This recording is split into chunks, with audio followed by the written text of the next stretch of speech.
Salamlar hamıya. Bugünkü videom qısa video olacaq və keçən dəfəsində demişdim qısa olacaq. Video 42 dəqiqəyə çıxıbdı. Yəni məncə əgər sizin burada oxumaq düşüncəniz varsa, ya qərar verə bilmirsinizsə, abituriyentsinizsə, ya da ailənizdən kimsə varsa, məncə o video müəyyən qədər anlayış yarada bilən videodur ki, harda təhsil alım, hardakı təhsil mənə nə verir. Bu videoda isə sizə diş həkimliyinə mənə ən çox gələn sualı deyəcəm. Hər dəfə Azərbaycana gələndə verilən çıxış, bütün sahələrdə işləmə icazəm var. Bəli, Almaniyada diş həkimliyi bitirsinizsə, sizin heç bir fəxat rezidentura, yəni Azərbaycan dilində desək, etməyə ehtiyacınız yoxdur. Edə bilərsiniz, hamı edir. Amma yəni bunu etmək üçün mənə icazə kağızı lazımdır? Xeyr, sizə heç bir icazə kağızı lazım deyil. Çünki sizin icazə kağızınız sizin diplomunuzdur. Və bizim sahələrdə, deyək ki, sahələri ayırsaq, konservativ diş müalicəsi, yəni burada plomblama gedir, diş ət müalicəsi gedir, protetik şöbəsidir, burada qapaqlardır, protezlərin hazırlanmasıdır. Sonra gəlir kraniomandibulyar disfunksiyalar, yəni ki, çənə oynağının spesialistləri var. Bunu da edə bilərsiniz. Cərrahiyyə və ortodontiya var. Sadəcə iki sahə üzrə Facharztbildung var. Yəni bunu biri ortodontiyadır, biri digəri cərrahiyyədir. Cərrahiyyədə yenə müəyyən qədər yer tapmaq mümkün olsa da, ortodontiya üçün yer tapmaq çox çətindir. Keçəndəki videoda da məncə qeyd etmişdim ki, yəni müxtəlif yəni şəhərlər dəyişən insanlar bilirəm ki, yəni ortodontiya üçün. Əgər buna fəxr həqiqətən etmək istəyirsinizsə, bunu edə bilərsiniz təbii ki. Və amma indiki yəni mənim öz dostlarıma da deyirəm, əksəriyyət insanlar master edir ki, mən də masterə başvurmağı düşünürəm.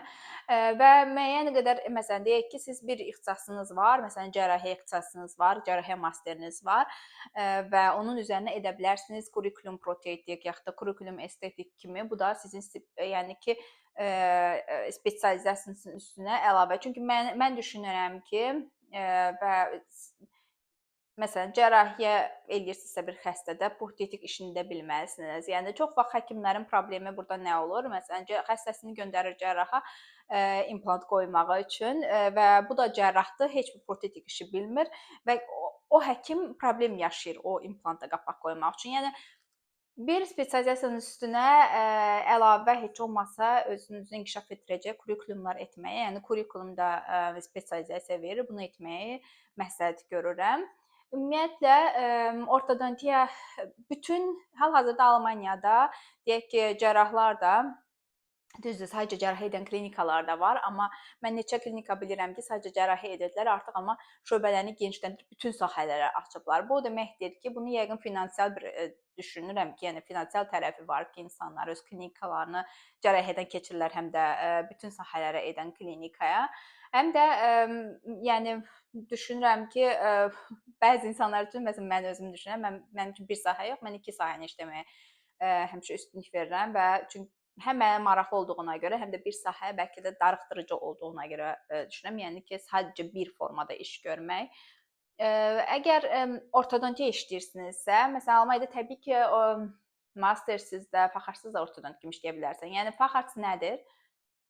Siz diplomunuzu alırsınız, siz artıq ortodontiyanın ilkin müalicələrini bacarırsınız, gedirsiniz bir klinika, artıq xəstələrə etməyə başlayırsınız və sadəcə ortodontiya xəstə edirsiniz.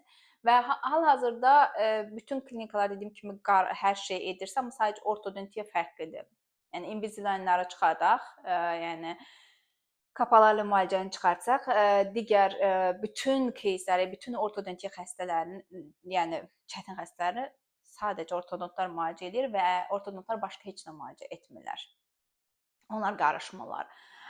Və mən də bunu çox düzgün hesab edirəm. Məsəl üçün, mən özümü də düşünmürəm ki, mən klinikada ortodontiya işləyəcəm. Çünki yəni siz ortodontiyanı hər gün etməlisiniz və bir neçə ildən sonra, bir 5-6 ildən sonra hər gün ortodontiya müalicəsi etdikdən sonra artıq siz deyə bilərsiniz ki, mən ixtisaslaşmışam bu sahəyə. Tək ortodontiya demirəm, yəni bütün sahələrdə deyirəm ki, onu bir 5 il tam işləyirsinizsə hər gün və siz deyə bilərsiniz ki, artıq mən bu sahədə ixtisaslaşmışam. Və bunun üçün master edə bilərsiniz, rezidentura, yəni fəxarsa edə bilərsiniz. Və dediyim kimi sadəcə iki sahə üzrə rezidentura var. Bunlardan başqa Almaniyada məsələn hər torpağın təbii ki öz qaydası var. Məsələn Frankfurtda 2 il hazırlıq assistenti var və bunun 1 ilini sadəcə bitirdikdən sonra keçə bilərsiniz, hansısa Fachhochschule keçə bilərsiniz. Amma məsələn başqa torpaqda, səhv eləmirəmsə Nordrhein-Westfalen'də onlarda heç hazırlıq assistent yox idi. Mənim rəfiqəm o birbaşa keçmişdi və elə olduğuna görə də il itirməsin deyə də o əslində o torpağı seçmişdi və orada gedib birbaşa ortodontiya ilə məşğul olmuşdu və bunun da təbii ki minusları var. Mən 1 il əslində Hessen qaydasını yaxşı hesab eləyirəm. Sən 1 il müddətində bütün sahələri işləyirsən və biraz təsəvvürün olur, həm ümumi sahələrdən, həm də fikirləşirsən ki, mənə hansı sahə daha uyğundur. Mənim rəfiqim o başdan bəri ortodontiya istəyirdi və onun təkmə istədi. O getdi birbaşa yəni başladı. Əslində Fachhochschule başlamışdı, sonra gördü ki, Fachhochschule üçün 1 ildə mütləq şəkildə universitetdə işləməli idi. Seçim arasında qaldı. O əslində masterə davam etdi, artıq Fachhochschule buraxdı və masterə davam etdi və həmin işlədiyi klinikanı, ortodontiya klinikasını da satın aldı. Yəni insan baxmalıdır o an üçün fürsətlərinə, öz qərarlarına. Yəni Fachhochschule 1 ildə orada keçəndən sonra artıq imtahan versən olursan Fachhochschule seçə də bilərdi, seçmədi. Ona görə də mən də fikirləşirəm ki, əslində onun o seçimi çox doğru idi. İndi hal-hazırda 3 dənə klinikası var, çox uğurludur. Çox da onun adına sevinirəm. Yəni sizin düşdüyünüz klinika sizin bir şansınız ola bilər. Seçdiyiniz klinikalar əslində çox vacibdir. Başqa dediyim kimi sahələri seçə bilərsiniz. İndi sizin üçün belə ümumi Almanca şəkil yaradacağam ki, əgər necə deyim ki, Almaniyada bütün ümumiyyətlə müalicə üsullarının protokolları və protokollar internetdə də qoyula, bu light liniyalar deyilir və siz bunları oxuya da bilərsiniz. Light liniyalar dəyişir, orada müddəti olur, yenilənənləri olur ki, yəni müalicə necə olunmalıdır. Və məsələn, kanal müalicəsinin bir protokolu var və siz bu protokolu bilirsinizsə, bütün kanal müalicələri bütün kanal müalicələri eyni protokolla gedir. Yəni fərqli bir şey yoxdur. Kanal müalicəsi uzmanı olmaq istəyirsə, sizə yəni gərəkli olan xüsusiyyətlər nədir? 1. Hövsələli olmalısınız, 2. Diqqətli olmalısınız və sadəcə olaraq konsentrasiyalı, hövsələli bir insan olmalısınız. Məncə ən önəmli xüsusiyyət budur. Siz estetikada, yəni vinirlərdir, estetik plomblardır, bunda ixtisaslaşmaq istəyirsinizsə, əl qabiliyyətiniz olmalıdır və estetik zövqünüz olmalıdır məncə. Burada da təbii ki, hövsələ çox önəmlidir. Yəni daha səbirli də olmalısınız. Əgər siz necə deyim, bir protokoldan yaxud da ki, bir müalicədə sizə maraqsız gəlirsə və mənim məsləhət gördüyüm sahə protetikdir və cərrahiyyədir ki, hər bir xəstə fərqlidir. Yəni mən buna deyək, mənim üçün bu iki sahə, ona görə ikisi bərabərdir və mən bu iki sahəni işləməyi daha çox sevirəm və işləyirəm. Yəni hər xəstədə fallar, yəni ki, durumlar, hallar fərqli olur. Çünki bir xəstənin ağzında itirdiyi dişlərini deyə çox nadir hallarda bir-birinə gəlir. Eləcə də cərrahiyyədə. Təbii ki, çox yaxın bir-birinə oxşar nələrsə ola bilər. Amma ona görə də mən fikirləşirəm ki, əgər siz də həyəcanverici, sözü tapmışam, həyəcanverici işi sevirsinizsə, əgər siz də fərqli işlər sevirsən, siz də mənim kimi fikirləşirsiniz ki, ay eyni şeyi hər gün etmək darıxdırıcı gəlirsə, məncə protetik və cərrahiyyəni seçməlisiniz. Yaxud da bu ikisini birləşdirməlisiniz, ya da tək-tək seçə bilərsiniz. Bunlar çox maraqlı sahədir diş həkimliyinin. Burada həm estetika var, həm həyəcanverici işdir, həm yəni maraqlıdır. Məncə diş həkimliyinin ən gözəl sahəsidir. Digər bir sahə isə ortodontiyadır. Ortodontiyada əgər siz xəstə ilə az yəni bir xəstəni çox görürsünüz, amma ümumiyyətlə xəstə ilə az ünsiyyət olur. Xüsusilə də Almaniyada həkimin bütün bu çoxları deyir olmamalıdır. Həkim bütün xəstədə o mərhələlərini başlanğıcı demirəm. Başlanğıcı həkim edir, bütün qalan mərhələləri köməkçilər edir. Ona görə də çoxları bu sahəni seçir. Yəni ilkin müalicə planı həkim hazırlayır. Sonra həkimlərin işi çox rahatdır. Həkimlər istədiyi vaxtda tətilə çıxa bilər, daha çox tətillər olur. Əgər siz düşünməyi, gözəl planlamağı sevirsinizsə, burada da müxtəlif xəstə hallarını görürsünüz və məncə də bu da daha maraq olaraq çox maraqlı sahədir və siz təbii ki, daha çox düşünməlisiniz, daha gözəl planlama eləməlisiniz. Əgər bunu etməyi bacarırsınızsa, bunu etməkdə marağınız varsa, amma deyirəm ki, xəstəni daha az görüm istəyirsinizsə, bu sahəni seçə bilərsiniz. Yəni xəstədə daha az görmək, xəstədə belə dəqiqəlik işiniz daha azdır əslində.